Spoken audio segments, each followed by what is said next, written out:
Oke, perkenalkan nama saya Felicia Patandak dengan NIM 231084. Di sini saya akan membahas tentang siklus pengembang dan pengujian perangkat lunak.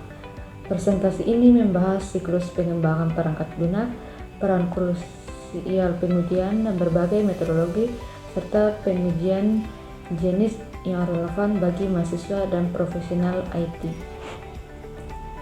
Kita masuk pada pembahasan pertama, yaitu membahas tentang 4 proses siklus pengembangan perangkat lunak. Ada 4, yaitu PDCA. Model PDCA atau Plan Do Check Action adalah perangkat kerja perbaikan berkelanjutan diterapkan dalam pengembangan perangkat lunak. Yang pertama yaitu plan atau perencanaan adalah mengumpulkan kebutuhan, analisis masalah, menentukan tujuan, mendesain arsitektur, dan menyusun jadwal. Yang kedua yaitu pelaksanaan adalah melakukan coding, integrasi modul, membuat dokumentasi teknis, dan simulasi awal. Yang ketiga yaitu cek atau pemeriksaan adalah pengujian unit, integrasi sistem UAT, verifikasi persyaratan, dan penilaian performa. Yang keempat yaitu action atau tindakan. Perbaikan bug adalah perbaikan bug, otomisasi performa, perbaikan proses SDLC, persiapan rilis pemeliharaan. Yang kedua yaitu kita akan membahas tentang keterkaitan pengembangan perangkat lunak dengan pengujian. Pengujian adalah bagian integral yang tidak terpisahkan dari pengembangan perangkat lunak, memastikan kualitas dan keandalan produk. Pengujian ini terbagi atas 6, yaitu memastikan software berjalan sesuai kebutuhan pengguna, yang kedua yaitu mengurangi risiko kegagalan sistem rilis. Yang ketiga yaitu menemukan bug lebih cepat sehingga biaya perbaikan lebih murah. Yang keempat yaitu validasi kualitas fungsi keamanan performa. Yang kelima yaitu memberikan kepastian bahwa software siap digunakan oleh pengguna. Tahap pengujian yang memadai tanpa pengujian yang memadai kualitas perangkat lunak tidak dapat dijamin. Yang ketiga yaitu kita akan membahas tentang dasar-dasar pengujian perangkat lunak. Tujuan pengujian adalah terbagi atas 3, yaitu menentukan kesalahan dan cacat. Yang kedua yaitu memastikan software menjamin spesifikasi. Yang ketiga yaitu menjamin kualitas produk akhir. Prinsip pengujian terbagi atas 4, yaitu pengujian harus dimulai sejak awal atau early testing. Yang kedua yaitu pengujian menunjukkan keberadaan cacat, bukan ketiadakannya. Yang ketiga yaitu pengujian menyeluruh tidak mungkin atau exhaustive testing impossible. Yang keempat itu cacat cenderung terkonsentrasi pada modul tertentu atau defect clustering. Jenis pengujian ada 3, yaitu black box yang hanya melihat input output tanpa kode. Yang kedua yaitu white box, memeriksa struktur internal kode. Yang ketiga yaitu gray box, kombinasi pendekatan black box dan white box. Yang keempat yaitu kita akan membahas tentang pengujian sistem waktu nyata atau real time testing. Pengujian sistem waktu nyata menilai perangkat lunak yang memerlukan respon akurat dan tepat waktu di mana penundaan dapat memiliki konsekuensi serius. Pengujian sistem waktu nyata terbagi menjadi 6,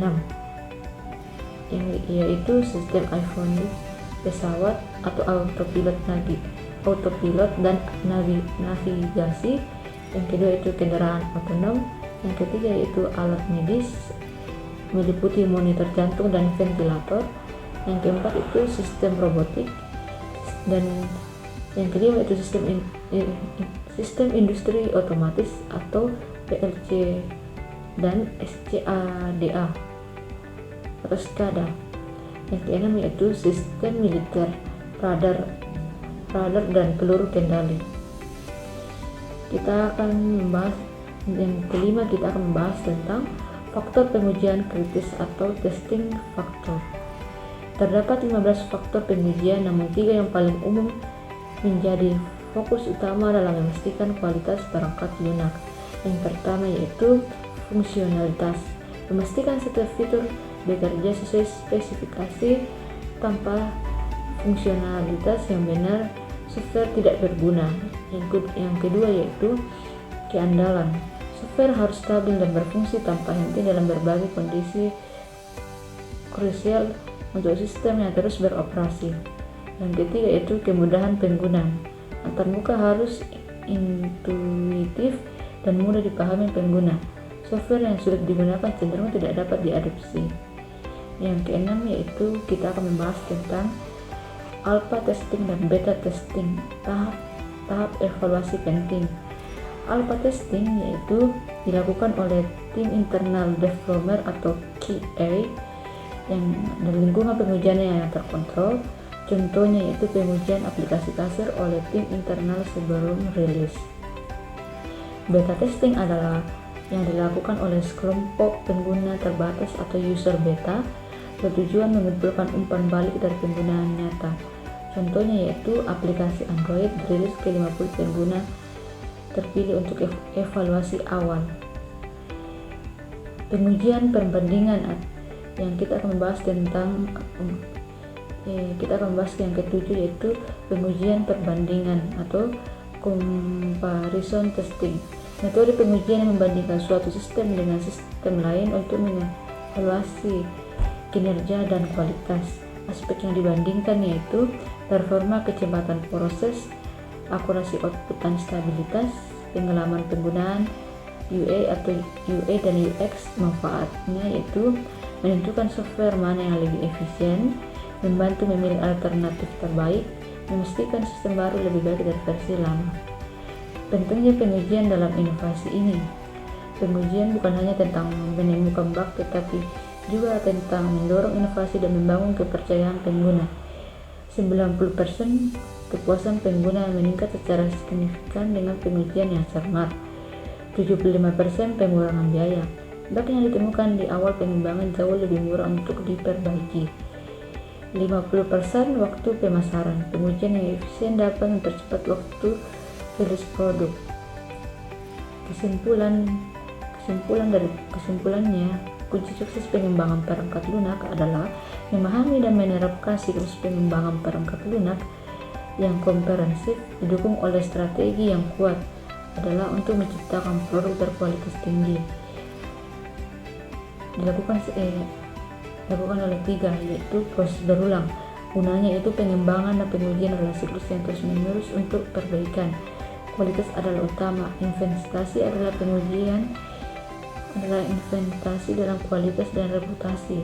Adaptasi terus menerus meningkatkan metodologi pengujian seiring perkembangan teknologi.